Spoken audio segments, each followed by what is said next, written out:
Olá pessoal, tudo bem? Eu sou o pastor Giovanni, eu tenho uma palavra de Deus para o seu coração nessa manhã maravilhosa que Deus preparou para nós. Estamos aqui lendo o livro de Esdras, aprendendo os grandes feitos de Esdras, o escriba, o sacerdote que ajudou, auxiliou Israel na volta do cativeiro, na restauração do templo e na restauração da cidade de Jerusalém. Foram 3 levas que trouxeram aqueles que voltaram do exílio, que era babilônico, depois virou medo-persa. Esses que voltaram do exílio, 70 anos depois, vieram em 3 levas. A primeira leva com Zorobabel, a segunda leva com Esdras, o escriba. É esse que eu vou ler aqui para vocês, a história dele, de Esdras, né? Nós temos 2 livros que contam e relatam esse período, Esdras, Neemias, e 2 livros proféticos, que era Ageu e Zacarias, que também mencionam, ou seja, 4 livros no Antigo Testamento que relatam e registram esse momento profético, esse momento de retorno dos israelitas à sua terra bendita, a terra de Canaã, a terra de Jerusalém. Então aqui, Esdras capítulo 7, versículo 1, passadas estas coisas, no reinado de Artaxerxes, rei da Pérsia, ele era o sumo sacerdote, filho, este Esdras subiu da Babilônia, e ele era escriba, versado na lei de Moisés, dada pelo Senhor, Deus de Israel, e segundo a boa mão de Deus, do seu Deus, que estava sobre ele, o rei lhe concedeu tudo quanto lhe pedia. Também subiram a Jerusalém alguns dos filhos de Israel, dos sacerdotes, dos levitas, dos cantores, dos porteiros, dos servidores do templo, no 7º ano do rei Artaxerxes. Esdras chegou a Jerusalém no 5º mês, no 7º ano deste rei, pois no 1º dia do 1º mês partiu da Babilônia Esdras, e no 1º dia do 5º mês chegou a Jerusalém, segundo a boa mão do seu Deus sobre ele, porque Esdras tinha disposto no seu coração buscar a lei do Senhor, e para cumprir e para ensinar em Israel os seus estatutos e os seus juízos. Olha só que versículo lindo. Porque Esdras tinha disposto no seu coração buscar a lei do Senhor, e para a cumprir e para ensinar em Israel os seus estatutos e os seus juízos. Era um homem disposto a aprender, a estudar a lei do Senhor, aqui, né, no caso para nós hoje, a Bíblia Sagrada, e não só isso, aplicar esta lei e ensinar com a sua própria vida. Então vemos Esdras, né, fazendo a coisa certa, e a mão do Senhor estando sobre ele para cumprir toda a missão que Deus havia colocado no seu coração. Mesmo ainda jovem, vemos que Esdras estudou diligentemente e aprendeu a tornar-se um mestre versado na palavra de Deus. Conquistou o respeito de muitas pessoas em Israel, inclusive do líder político da terra do exílio, que foi o rei Artaxerxes. Ele achou favor, achou mercê diante do rei Artaxerxes, o rei medo-persa. Embora a paixão e a visão de Esdras se concentrassem em Jerusalém, ele se manteve claramente ocupado na obra de Deus. Enquanto esteve, é claro, no exílio, vemos que ele estava já envolvido nas coisas de Deus, orando, lendo a Bíblia, praticando e ensinando outros o escrito sagrado, as sagradas escrituras, a lei e os profetas. E estabeleceu, é claro, ligações maravilhosas, influência além do seu tempo, o que era um passo necessário para o seu sonho, cujo sonho Deus havia colocado no seu coração, que era a restauração do templo em Jerusalém, e é nisso que ele se concentrava, né? Focava a sua vida, seus sonhos, planos e projetos. E como resultado de muitos anos de realização, consistiu em fazer a coisa certa. Será que eu e você temos feito a coisa certa? Será que eu e você temos parado para ouvir a palavra de Deus e sabemos de Deus qual é a coisa certa a fazer diante de uma decisão, diante de uma situação? Nós vemos que sim, Esdras confiou no poder de Deus sobre ele, e o rei Artaxerxes confiou sobre ele volumosos recursos, reconhecendo em Esdras a qualidade do seu caráter como escrivão do grande rei Artaxerxes. Então, será que através do seu trabalho, aqui no caso Esdras, um escrivão, as pessoas têm percebido a qualidade do seu caráter, a qualidade da sua essência, a qualidade do seu coração?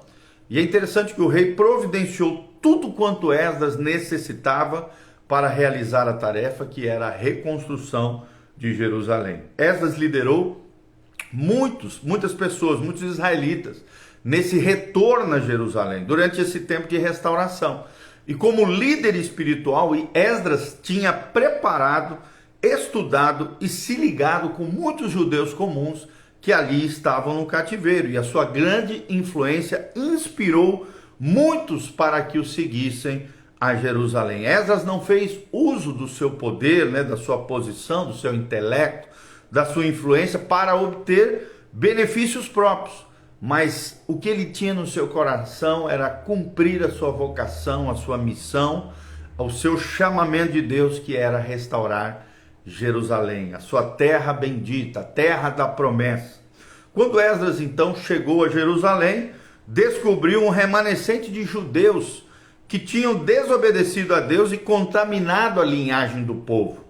Ele não hesitou em cumprir a sua dura vocação, está lá no capítulo 9, capítulo 10, onde ele exorta duramente o povo que havia desobedecido a Deus e se contaminado com relação à linhagem do povo de Deus. Durante toda a sua vida, vemos que Esdras exerceu as melhores qualidades de liderança com paixão, com zelo, os quais Deus utilizou para cumprir o seu chamado, restaurando a terra de Jerusalém. Então, Esdras, nós aprendemos com Esdras que ser está antes de fazer. Primeiro você precisa ser, para depois você fazer.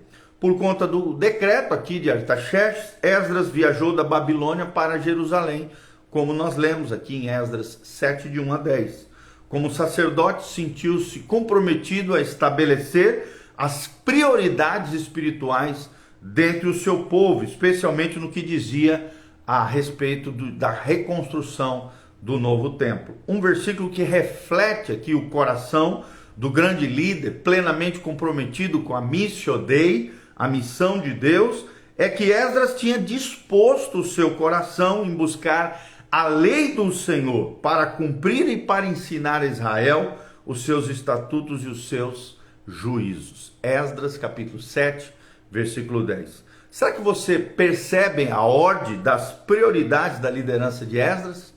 Em primeiro lugar, vemos que Esdras aprende a ordem. Aprende a ordem.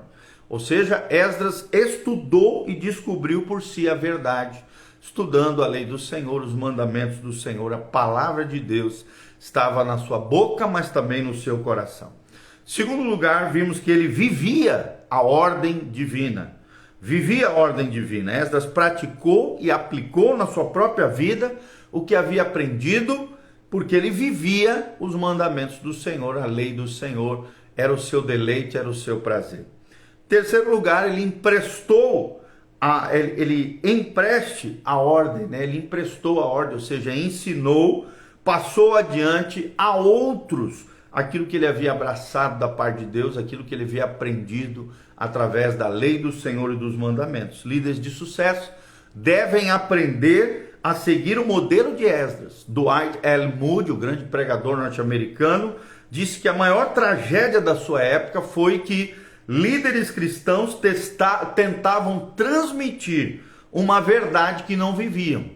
E tem muita gente assim, tentando transmitir uma verdade que, por mais preciosa que seja, se você não refletir essa verdade com a sua vida, você perde toda a autoridade no teu ensino. Essa também é a tragédia atual, dos dias atual. Não podemos repartir aquilo que não encarnamos antes na nossa vida, e a palavra de Deus precisa ser encarnada no chão da nossa vida, no nosso dia a dia. Primeiro devemos importar a verdade de fora para dentro. Depois podemos exportar a verdade de dentro para fora. Primeiro ela precisa encarnar em nós, na nossa vida, para depois a nossa vida ser um exemplo, uma referência daquilo que a palavra de Deus e os mandamentos do Senhor, a lei do Senhor, nos ensina. Então Deus quer construir o nosso ser antes do fazer. Melhor é que você seja antes do que você faça. Tem muita gente querendo fazer muita coisa, mas não sendo nada. Para Deus, melhor é ser antes de fazer. Melhor é ser Maria do que Marta. Marta só se importava com fazer. E claro, com um desejo bom ali, queria fazer coisas para agradar a Jesus. Mas Maria escolheu a melhor parte, que era estar aos pés de Jesus. Será que você tem dedicado tempo para estar a sós com Jesus, aos pés de Jesus, em oração diante de Jesus, lendo na palavra, meditando nas escrituras, jejuando, orando, se consagrando ao Senhor Jesus? Será que você tem feito isso? Procurado ser antes de fazer, ou quer fazer um monte de coisa, esquecendo de quem você é em Deus, do seu valor intrínseco, a sua vida devocional, sua vida espiritual, a sua intimidade com Deus, ao seu relacionamento íntimo e pessoal com Jesus de Nazaré? Que nós sejamos mais Maria e menos Marta, que sejamos pessoas maravilhosas na presença do Senhor antes de que façamos a obra de Deus. Deus primeiro precisa fazer a sua obra em nós, para que depois, através de nós, Ele faça uma linda obra através das nossas vidas, tá bom? Esse é o ensinamento que aprendemos hoje com o exemplo de Esdras, que possamos fazer a grande obra do Senhor com todo o nosso coração e meditar na lei de Deus todos os dias, aplicando na nossa vida e ensinando outros com a nossa vida como devemos fazer, tá joia? Que Deus abençoe você, tua casa, tua família. Quero mandar um abraço para Nila Flores, a Márcia Seuli, a Raquelzinha, a Edriele Janinha aqui, o DJ Cláudio Seviero, todos os nossos amados irmãos estão aqui conectados conosco online. Deus abençoe você, tua casa, tua família, que a luz do rosto do Senhor brilhe sobre você, que a graça do Senhor faça a diferença na sua vida, que você seja cheio do Espírito Santo, da graça e da glória do Senhor por todos os lados. Que o Senhor te abençoe desde Sião, que o Senhor faça resplandecer o seu rosto sobre ti, que o Senhor te encha com a sua paz, a paz que excede todo entendimento, guardará os vossos corações em Cristo Jesus. Que o Senhor te dê fome e sede pela sua palavra, que você encarne esta palavra na sua vida, no chão da sua vida, todos os dias, para que você seja um exemplo, um modelo, um referencial de uma vida transformada pelo poder de Deus.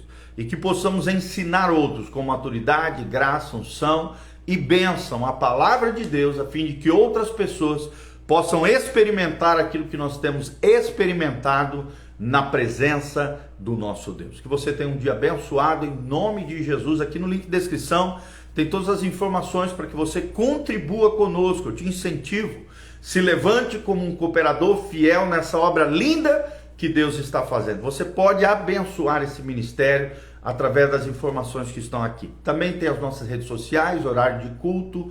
Amanhã, quarta-feira, temos o culto da fé, não perca. Pastor Giovanni vai estar ministrando sobre o tema Vivendo pela Fé. Nós vamos aprender os principais fundamentos da fé cristã e vamos aprender coisas preciosas acerca de como viver de fé em fé, de glória em glória. Você não pode perder, quarta-feira, às 20 horas. Na sexta-feira temos a tarde da vitória, às 15 horas.